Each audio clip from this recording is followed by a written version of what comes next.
ఇందిరమ్మ ఇండ్లు కళ్యాణలక్ష్మి చెక్కుల పంపిణీలో అవినీతికి పాల్పడితే చర్యలు తప్పవని హెచ్చరించారు ఎమ్మెల్యే రాజేష్ రెడ్డి. కొందరు నాయకులు చెక్కుల పంపిణీకి డబ్బులు డిమాండ్ చేస్తున్నట్లు తన దృష్టికి వచ్చిందన్నారు.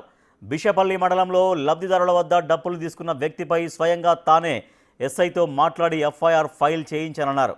దళారులకు ఇస్తే లబ్ధిదారులకు మిగిలేది ఏంటని ఫైర్ అయ్యారు. ఎవరైనా డబ్బులు డిమాండ్ చేస్తే నేరుగా తనకే చెప్పాలన్నారు. తన సన్నిహితులైనా సరే వదిలిపెట్టబోనంటూ హెచ్చరించారు ఎమ్మెల్యే రాజేష్ రెడ్డి.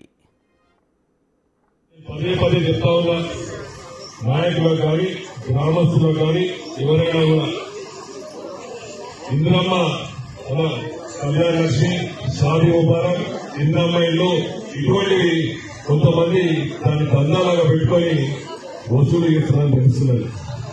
ఇదే బిల్లపల్లి మండలంలో ఇప్పుడే నాకు ఎస్ఐ గారు చెప్పడం జరిగింది.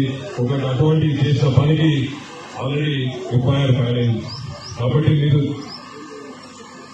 చెప్తున్నా, మళ్ళీ నేను నా సన్నిహితుడైనా సరే, మళ్ళీ రెండోసారో మూడోసారి చెప్తున్నా, నా సన్నిహితుడైనా సరే ఎవరైనా అటువంటి పనులు చేస్తే మాత్రం వాళ్ళని సహించేది లేదు.